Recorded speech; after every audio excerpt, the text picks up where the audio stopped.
നിലമ്പൂർ ഉപതെരഞ്ഞെടുപ്പിൽ യു.ഡി.എഫും എൽ.ഡി.എഫും തമ്മിലാണ് മത്സരമെന്നും നിലമ്പൂരിൽ രാഷ്ട്രീയം മാത്രമാണ് ചർച്ച ചെയ്യുന്നതെന്നും പി.കെ. കുഞ്ഞാലിക്കുട്ടി പറഞ്ഞു. മലപ്പുറത്ത് മാധ്യമപ്രവർത്തകരോട് സംസാരിക്കുകയായിരുന്നു അദ്ദേഹം. എൽ.ഡി.എഫും യു.ഡി.എഫും തമ്മിലുള്ള ഒരു വലിയ മത്സരമാണ്. അതിൻ്റെ ഇടയിൽ മത്സരിക്കുന്ന ആളുകളെക്കുറിച്ചൊന്നും പൊളിറ്റിക്കലായിട്ട് വലിയ റിലവൻസ് ഇല്ലാത്തതുകൊണ്ട് ഞങ്ങൾ അതിനെക്കുറിച്ചൊന്നും ഇപ്പോൾ പറയാറില്ല. കഴിഞ്ഞ 9 വർഷമായി കേരളത്തിലെ ജനങ്ങൾ അഭിമുഖീകരിക്കുന്ന പ്രശ്നങ്ങളാണ് നിലമ്പൂർ ഇലക്ഷനിൽ ചർച്ച ചെയ്യുന്നത്. മലയോര കർഷകർ അനുഭവിക്കുന്ന ദുരിതമടക്കം കേരള ജനത അനുഭവിക്കുന്ന പ്രശ്നങ്ങളാണ് മണ്ഡലത്തിൽ ചർച്ച ചെയ്യുന്നത്. കേന്ദ്ര കേരള സർക്കാരുകളുടെ ജനദ്രോഹ നയങ്ങളും മണ്ഡലത്തിൽ ചർച്ച ചെയ്യുന്നുണ്ട്. യു.ഡി.എഫ് മണ്ഡലത്തിൽ വൻ ഭൂരിപക്ഷത്തോടെ വിജയിക്കുമെന്നും പി.കെ. കുഞ്ഞാലിക്കുട്ടി അഭിപ്രായപ്പെട്ടു. നിലമ്പൂരിൽ ഇപ്പോൾ തെരഞ്ഞെടുപ്പ് രംഗത്ത് രാഷ്ട്രീയ ചർച്ച മാത്രമേ ഉള്ളൂ. അവിടെ തെരഞ്ഞെടുപ്പ് രംഗം വീക്ഷിക്കുന്ന ആർക്കും മനസ്സിലാവും അവിടെ ഡിസ്കഷൻ എന്ന് പറയുന്നത് ഇന്ന് കേരള സമൂഹം അനുഭവിച്ചുകൊണ്ടിരിക്കുന്ന വിഷയങ്ങളാണ്. അവിടെ മലയോര കർഷകർ കാണുന്നില്ലേ, അവർ മുഴുവൻ യു.ഡി.എഫിൻ്റെ സ്ഥാനാർത്ഥിക്ക് പിന്തുണയുമായി പിറകെയുണ്ട്. അതുപോലെ തന്നെ യു.ഡി.എഫ് ക്യാമ്പിലെ അത്യുത്സാഹം കാണുന്നില്ല. അതിൻ്റെ കാരണം ജനങ്ങൾ അനുഭവിക്കുന്ന പ്രശ്നങ്ങളിൽ അവിടെ ചർച്ചയാകുന്ന വിഷയം അതാണ്. ആരെന്ത് ചർച്ചയാക്കിക്കൊണ്ട് നടന്നാലും അതല്ല അവിടുത്തെ ചർച്ച.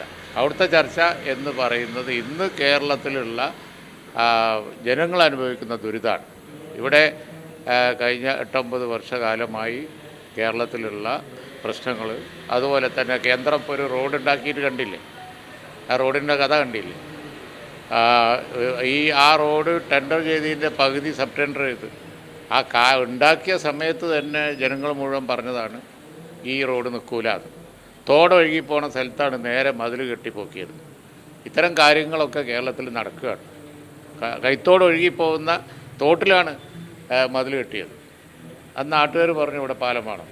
ഇതൊന്നും ചർച്ചയാക്കാതെ ഇറലവൻ്റ് ആയിട്ടുള്ള കാര്യങ്ങൾ ചർച്ചയാക്കിയ മീഡിയക്ക് അത് ചർച്ചയാക്കി കൊണ്ടു നടക്കാം എന്നല്ലാതെ നിലമ്പൂരിലെ വിഷയം എന്ന് പറയുന്നത് ജനകീയ പ്രശ്നങ്ങളാണ്.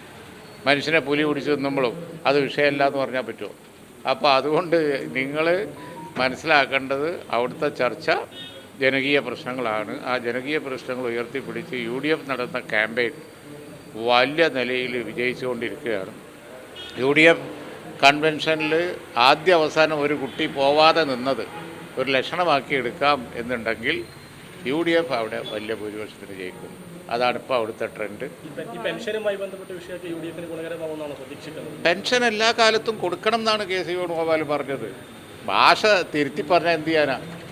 പെൻഷൻ എലക്ഷൻ കാലത്ത് മാത്രം കൊടുത്താൽ പോരാ, പെൻഷൻ എല്ലായ്പ്പോഴും കുടിശ്ശിക വരുത്താതെ കൊടുക്കണം എന്നാണ് നിയമസഭക്കകത്തും പുറത്തും ഇപ്പോൾ കെ.സി. വേണുഗോപാൽ പറഞ്ഞതൊക്കെ അതാണ്. അത് ഭാഷ തിരുത്തി നേരെ തലതിരിച്ച് കൊടുത്താൽ ചെയ്യാനാണ്. പക്ഷേ പെൻഷൻ എലക്ഷൻ വരുമ്പോൾ കൊടുത്താൽ പോരാ, എപ്പോഴും കൊടുക്കണം എന്നാണ് പറഞ്ഞത്. East live Malappuram.